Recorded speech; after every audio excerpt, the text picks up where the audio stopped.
Sir ಇವಾಗ ನಾನು health check ಮಾಡಿಸಿದೆ, ನಾನು ಅಲ್ಟ್ರಾಸೌಂಡ್ ಮಾಡಿಸಿದೆ. ಸೊ ಡಾಕ್ಟರ್ ಹೇಳಿದ್ರು ಸರ್ಜನ್ ಮೀಟ್ ಆಗಿ ಅಂತ.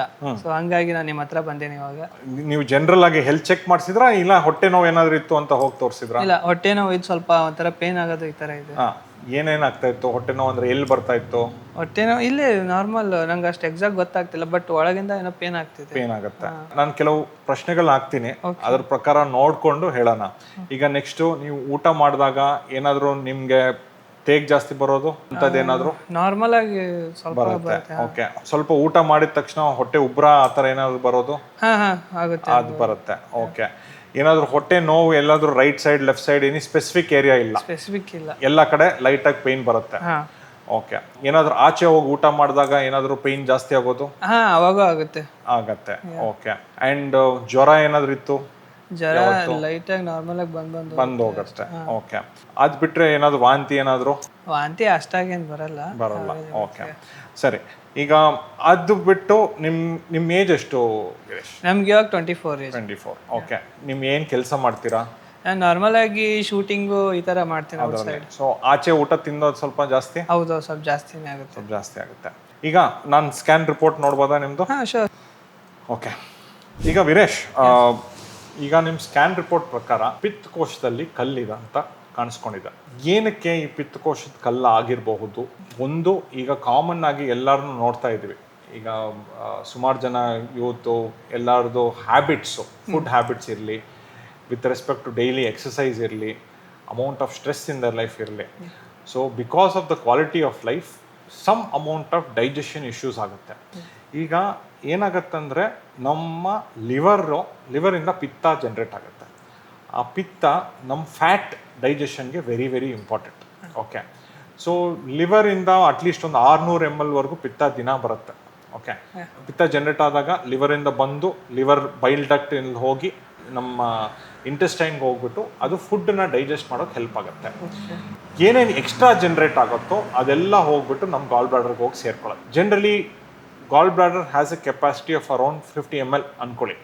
ಸೊ ಗಾಲ್ ಬ್ಲಾಡರ್ ಏನಾಗುತ್ತೆ ಅಂದರೆ ಸ್ಟೋರ್ಡ್ ಪಿತ್ತ over period of time it gets concentrated, thick ಆಗುತ್ತೆ. ಆ್ಯಂಡ್ ನಾವು ಪ್ರತಿ ಸತಿ ಮೀಲ್ ತೊಗೊಂಡಾಗ ಫಸ್ಟ್ ಕಾನ್ಸಂಟ್ರೇಟೆಡ್ ಬೈಲ್ ಗಾಲ್ ಬ್ಲಾಡರಿಂದ ಆಚೆ ಬಂದು ಡೈಜೆಷನ್ಗೆ ಅಫೆಕ್ಟ್ ಆಗುತ್ತೆ, or it will help in digestion. ನಾವು ಈ ಮೆಕ್ಯಾನಿಸಮ್, ಈ ಸ್ಟೋರೇಜು ಔಟ್ಪುಟ್ಟು ಕರೆಕ್ಟಾಗಿ ಆಗಿಲ್ಲ ಅಂದರೆ, ಲೆಟ್ ಅಸ್ ಸೇ ಒಂದೊಂದು ಟ್ಯಾಂಕ್ ಇದೆ, ಆ ಟ್ಯಾಂಕಲ್ಲಿ ನೀರು ಬರ್ತಾ ಇದೆ, ಬಟ್ ಕಂಪ್ಲೀಟ್ ನೀರ್ ಇಸ್ ನಾಟ್ ಗೋಯಿಂಗ್. ಏನಾಗುತ್ತೆ, ಅದರಲ್ಲಿ ಇರೋ ಮರಳೆಲ್ಲ ಬಂದು ಕೆಳಗಡೆ ಸೇರ್ಕೊಳ್ಳುತ್ತೆ, and it will form a layer below. Same thing with gall bladder. ಅದು ಪಿತ್ತಕೋಶದಲ್ಲಿ ಕರೆಕ್ಟಾಗಿ ಎಫೆಕ್ಟಿವ್ ಆಗಿ ಪಂಪ್ ಆಗ್ತಾ ಇಲ್ಲ ಅಂದರೆ ಪಿತ್ತ ಸೇರಿಕೊಂಡು concentrated bile will form small stones. And again it's related to cholesterol, so many other factors, but one of the factor ಇದು over a period of time it will harden and form stones. So possibly with respect to some amount of lifestyle, with respect to ನಿಮಗೆ ಊಟ timing ಇರ್ಬೋದು, the type of food ಇರ್ಬೋದು, amount of exercise you are doing, inactivity, all these cause goal stones. Okay, ಈಗ ನಿಮ್ಮದ್ರಲ್ಲಿ ಸುಮಾರು ಕಲ್ಲುಗಳಿದೆ ಅಂತ ಬಂದಿದೆ. ಅದಕ್ಕೆ ಈಗ ನಾರ್ಮಲ್ ಆಗಿ ಏನು ಮಾಡ್ತೀವಿ, ಈಗ ಇದಕ್ಕೆ 2 ಥರ ಆಪ್ಷನ್ ಕೊಡ್ತೀವಿ. ನಿಮ್ಮ ಸಿಂಪ್ಟಮ್ಸು ಇದೆ, ಕೆಲವು ನಿಮಗೂ ಗ್ಯಾಸ್ಟ್ರೈಟಿಸ್ ಸಿಂಪ್ಟಮ್ಸ್ ಅಂತ ಹೇಳ್ತಾರೆ, ಆವಾಗ ಹೊಟ್ಟೆ ನೋವು, ಆವಾಗ ವಾಂತಿ ಸೆನ್ಸೇಷನ್, ಇಲ್ಲ ಊಟ ಮಾಡಿದ ತಕ್ಷಣ ಹೊಟ್ಟೆ ಉಬ್ರ ಬರೋದು. All these are symptoms of dyspepsia ಅಂತ ಹೇಳ್ತೀವಿ. This is one of the common symptom with respect to gastritis ಮತ್ತೆ ಗಾಲ್ ಬ್ಲಾಡರ್ ಸ್ಟೋನ್ಸ್. 2 ಇದ್ದಾಗ ಬರುತ್ತೆ. ಐಡಿಯಲಿ ನಿಮ್ಗೆ ಏನಾದರೂ ಸ್ವಲ್ಪ ಎಂಡೋಸ್ಕೋಪಿ ಏನಾದ್ರು ಮಾಡಿಬಿಟ್ಟು ನೋಡಿಕೊಂಡು ಹೊಟ್ಟೆ ಒಳಗಡೆ ಉಣ್ಣೇನಾಗಿಲ್ಲ ಅಂದರೆ then will have to sort out your gall bladder problem. ಇದ್ರ ಬಗ್ಗೆ ಬೇರೆ ಏನು ವಿಚಾರ ಬೇಕಿತ್ತು ನಿಮಗೆ? ಏನೇನು ಇನ್ಫಾರ್ಮೇಶನ್ ಬೇಕಿತ್ತು? ಅಂದ್ರೆ ಇದಕ್ಕೆ ಸಾಲ್ವ್ ಮಾಡೋಕ್ಕೆ ಏನಾದರೂ ಸರ್ಜರಿ ಏನಾದರೂ ಬರುತ್ತಾ? ಈಗ ಇದಕ್ಕೆ ನಾವು ನಾರ್ಮಲಿ ಏನೇನು ಸಜೆಸ್ಟ್ ಮಾಡ್ತೀವಿ, ಮಾಮೂಲಿಯಾಗಿ ಈ ಥರ ಕಲ್ಗಳಾದರೆ ಸುಮಾರು ಜನ ಬಂದು ಕೇಳ್ತಾರೆ ಮಾತ್ರೆಗಳು ತೊಗೊಂಡ್ರೆ ಕಡಿಮೆ ಆಗತ್ತಾ ಇಲ್ವಾ ಅಂತ. ಬಟ್ ಮಾತ್ರೆಗಳಿಂದ ಏನಾಗತ್ತಂದ್ರೆ they are less effective. There are some medicines, but over a period of 2-3 years ತೊಗೊಂಡ್ರೆ may be chance of 10-20% it may improve. ಈ ಮಾತ್ರೆಗಳನ್ನ ಯಾರಿಗೆ ಕೊಡ್ತೀವಿ? ತುಂಬ ಏಜ್ ಆಗಿರೋರು, they are not fit for surgery, ಅವ್ರಿಗೆ ಮಾಡ್ತೀವಿ. ಇಲ್ಲ ಅಂದರೆ what we do is we advise a surgery. Next ನೀವು ಕೇಳ್ಬೋದು ಯಾವ ಟೈಮಲ್ಲಿ ಯಾವಾಗ ಹೆಂಗ್ ಮಾಡೋದು ಏನು. ಆಮೇಲೆ ಪೇನ್ ಏನಾದರೂ ಆಗುತ್ತಾ ಅಂತ, ಸರ್ಜರಿ ಅಂದ್ರೆ ಭಯ ಆಗುತ್ತಲ್ಲ ಸ್ವಲ್ಪ. ಅರ್ಥ ಆಯ್ತು. ಬಟ್ ಏನಾಗತ್ತಂದ್ರೆ ಈಗ ಸರ್ಜರಿ ಇದೆ ಅಂದ್ರೆ ನಾವು ಏನು ಮಾಡ್ತೀವಿ, ಇಟ್ ಇಸ್ ಡನ್ ಅಂಡರ್ ಅನಸ್ತೀಶಾ. ಎಷ್ಟು ದಿನ ಇರಬೇಕು ಹಾಸ್ಪಿಟ್ಲಲ್ಲಿ? ಓಕೆ, ಈಗ ನಾರ್ಮಲ್ ಆಗಿ ಇದು ನೀವು ಬಂದಿರೋ ಸ್ಟೇಜಲ್ಲಿ ನಿಮ್ಗೆ ಏನು ಜಾಸ್ತಿ ಸಿಂಪ್ಟಮ್ಸ್ ಇಲ್ಲ, ಮೈಲ್ಡ್ ಸಿಂಪ್ಟಮ್ಸ್ ಇದೆ.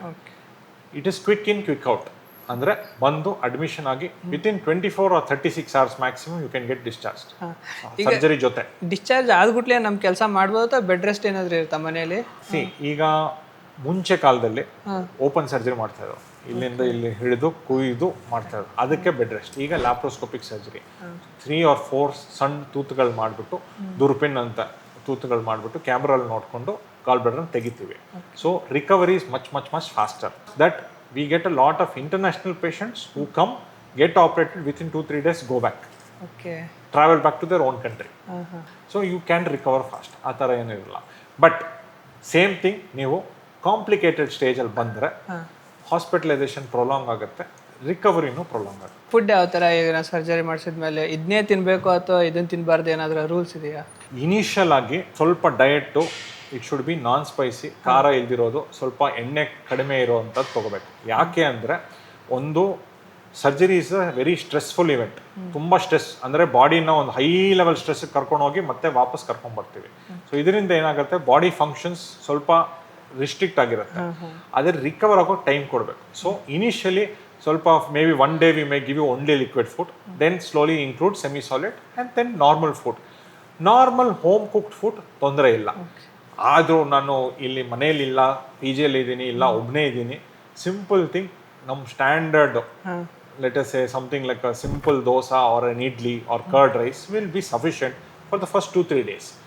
After that you get back to regular food. ಒಂದು ಡಯಟ್ ರಿಸ್ಟ್ರಿಕ್ಷನ್ ಅಂತ ಏನಂದರೆ, ನಾವು long term especially first 2-3 months ಸ್ವಲ್ಪ ಫ್ಯಾಟಿ ಫುಡ್ ಅವಾಯ್ಡ್ ಮಾಡೋಕೆ ಹೇಳ್ತೀವಿ. ಆಚೆ ಹೋಗ್ಬಿಟ್ಟು ಜಾಸ್ತಿ ಗೀ ಜೊತೆ ತುಪ್ಪದ ಜೊತೆ ತಿಂದಿರೋದು ಅಂಥದ್ದೆಲ್ಲ ಅವಾಯ್ಡ್ ಮಾಡ್ಬೇಕು, ಎಸ್ಪೆಷಲಿ ನೈಟ್ ಟೈಮಲ್ಲಿ. ಸ್ವಲ್ಪ ಡೈಜೆಷನ್ ಇಶ್ಯೂ ಇರುತ್ತೆ ಇನಿಷಿಯಲ್ 2-3 months. ಅದಾದ್ಮೇಲೆ ಏನಾಗುತ್ತೆ, ಲಿವರ್ಗೆ ಗೊತ್ತಾಗುತ್ತೆ ಗಾಲ್ ಬ್ಲಾಡರ್ ಇಲ್ಲ, ಸೊ ಅದು ಎಷ್ಟು ಪ್ರೊಡ್ಯೂಸ್ ಮಾಡಬೇಕು ಏನು ಅಂತ, it will produce accordingly. So ಅದು ಅಡ್ಜಸ್ಟ್ಮೆಂಟ್ ಪೀರಿಯಡ್ ಸ್ವಲ್ಪ ಕಾಂಪ್ರಮೈಸ್ ಆಗಬೇಕಾಗುತ್ತೆ. ನಾನ್ ವೆಜ್ ಏನಂತಾರೆ, ನಾನ್ ವೆಜ್ ತಿನ್ಬೋದಾ? ಮತ್ತೆ after 10 to 12 days or 15 days you can have non-veg, but small portions. Surgery ಆದಮೇಲೆ ನಮಗೆ ಮತ್ತೇನಾದರೂ ಪೇನ್ ಈ ಥರ ಆಗುತ್ತಾ? ಅಂದರೆ ಸುಮ್ಮನೆ ಆ ಥರ ಇರಲ್ಲ. ಈಗ ಕೆಲವು ಸತಿ ಗ್ಯಾಸ್ಟ್ರೈಟಿಸ್, ಗಾಲ್ ಬ್ಲಾಡರ್ ಎರಡೂ ಥರ ಬರುತ್ತೆ. ಸೊ ಐಡಿಯಲಿ ಎರಡಕ್ಕೂ ಟ್ರೀಟ್ಮೆಂಟ್ ತಗೊಂಡಾಗ ಮತ್ತೆ ಬರಬಾರ್ದು. ಸ್ವಲ್ಪ you cannot leave everything to the doctor or the hospital. So you will have to inculcate ಸ್ವಲ್ಪ ಹ್ಯಾಬಿಟ್ಸ್ ಚೇಂಜ್ ಮಾಡಿಕೊಂಡು, what is good dietary habits, good lifestyle ಸ್ವಲ್ಪ ಇನ್ಕಾರ್ಪೊರೇಟ್ ಮಾಡಿದ್ರೆ ಬೇರೆ ಪೇನ್ ಫ್ಯಾಕ್ಟರ್ಸ್ ಬರಬಾರ್ದು.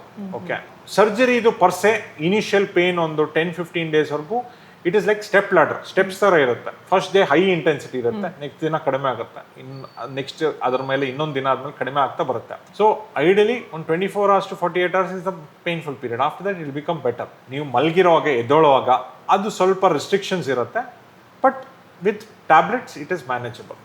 ಒಂದ್ಸತಿ ಸರ್ಜರಿ ಆದ್ಮೇಲೆ ನಾವು ಮತ್ತೆ ಕ್ಲಿನಿಕ್ಕಿಗೆ ಬರಬೇಕಾ ಅಥವಾ ಮುಗೀತಾ ಒಂದ್ಸತಿ ಆದರೆ? ಹಂಗಲ್ಲ, ಏನಾಗುತ್ತೆ, ಗಾಯಗಳಿರುತ್ತೆ, ಅದಕ್ಕೆ ಸ್ಟಿಚ್ ಹಾಕಿರ್ಬೋದು. ಕೆಲವು ಸತಿ ಇನ್ಫೆಕ್ಷನ್ ಫ್ರೀ ಇದ್ದರೆ ಡಿಸಾಲ್ವಬಲ್ ಸ್ಟಿಚಸ್ ಹಾಕ್ತೀವಿ. ಇಲ್ಲ ಕೆಲವು ಸತಿ ಏನಾದರೂ ಇನ್ಫೆಕ್ಷನ್ ಇತ್ತು ಅದು ಇದು ಅಂತಂದರೆ we may have to put stitch that needs to be removed. Maybe on 2 visits to the hospital will be required, or which our surgeon you are getting operated with. ಒಂದು 2 visit ಅಂತೂ ಬೇಕಾಗುತ್ತೆ. Dressing change ಮತ್ತು suture ರಿಮೂವಲ್ಗೆ ಬೇಕಾಗುತ್ತೆ. That is over a period of 10 to 15 days ಅಲ್ಲಿ ಮುಗ್ದೋಗುತ್ತೆ. Sir next ಇನ್ನೊಂದು, ಇದು surgery process ಯಾವ ಥರ ಇರುತ್ತೆ ಅಂತ? ಈಗ ವೀರೇಶ್ ಹೆಂಗಿರುತ್ತಂದರೆ, ನೀವು ಸಪೋಸ್ ನಾಳೆ ಬೆಳಗ್ಗೆ ಸರ್ಜರಿ ಪ್ಲ್ಯಾನ್ ಮಾಡ್ತೀವಿ, ಇವತ್ತು ಸಂಜೆ ನಿಮ್ಮ ಅಡ್ಮಿಟ್ ಮಾಡ್ತೀವಿ, ಕೆಲವು ಬ್ಲಡ್ ಟೆಸ್ಟ್ ಎಲ್ಲ ಮಾಡಿಸ್ತೀವಿ, especially to check your general fitness. ನಿಮ್ಮದು ಹೆಂಗೆ ಬ್ಲಡ್ ಹಿಮೋಗ್ಲೋಬಿನ್ ಹೆಂಗಿದೆ, ಕಿಡ್ನಿ ಫಂಕ್ಷನ್ ಹೆಂಗಿದೆ, ಲಿವರ್ ಫಂಕ್ಷನ್ ಹೆಂಗಿದೆ, let us say even basic ECG, chest x-ray to check, basic test to check all your general or vital systems are normal. ಇದು normal ಇತ್ತು ಅಂದರೆ before surgery ಒಂದು 6 hours fasting ಇಡ್ತೀವಿ, then we take you for surgery. ಈ surgery general anaesthesia ಅಂದರೆ complete anaesthesia, injection ಕೊಟ್ಬಿಟ್ಟು ಮಲಗಿಸ್ತಾರೆ. Put you on a ventilator, all that thing is there. They will take you up for surgery, will do it laparoscopically and then we wake you up after surgery is done. Generally ಈ surgery ಟೈಮಿಂಗ್ಗೆ ಒಂದು 45 minutes to 1 hour, sometimes earlier sometimes later, based on the complications, ಎಷ್ಟು ಒಳಗಡೆ ಹೆಂಗೆ ಅಂಟ್ಕೊಂಡಿದೆ, ಏನೇನಿದೆ ಅದರ basis ಮೇಲೆ. ಅದಕ್ಕೆ ಹೇಳೋದು early treatment, faster surgery, faster recovery.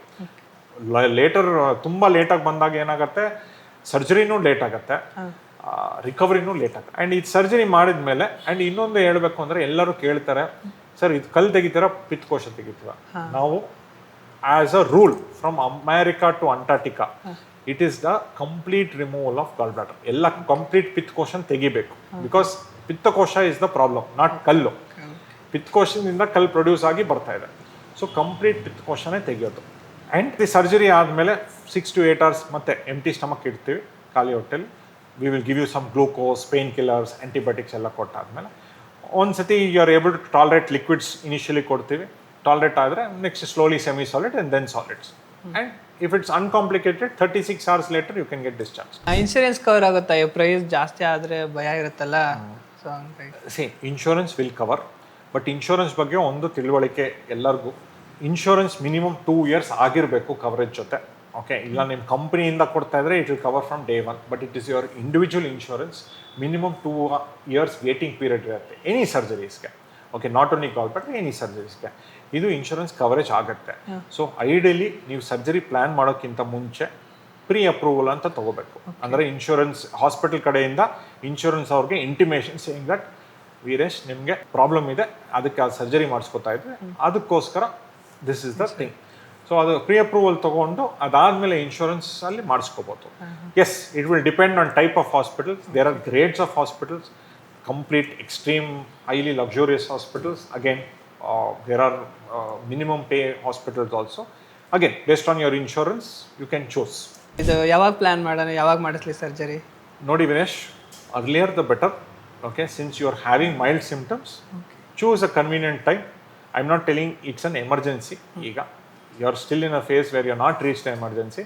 So ಮಾಡಿಸ್ಕೋಬೋದು. ಎಷ್ಟು ಬೇಗ ಆಗುತ್ತೋ ಅಷ್ಟು ಬೇಗ ಪ್ಲ್ಯಾನ್ ಮಾಡಿಕೊಂಡು ಕನ್ವೀನಿಯಂಟ್ ಟೈಮ್, ನಿಮ್ಮ ವೀಕೆಂಡ್ಸ್, ನಿಮ್ಮ ಫ್ಯಾಮಿಲಿ ಕಮಿಟ್ಮೆಂಟ್ಸ್ ಎಲ್ಲ ನೋಡಿಕೊಂಡು ಅದ್ರ ಪ್ರಕಾರ ಮಾಡಿಸ್ಕೋಬೋದು. Sure sir, thank you so much sir. Thank you Veeresh, thank you for that.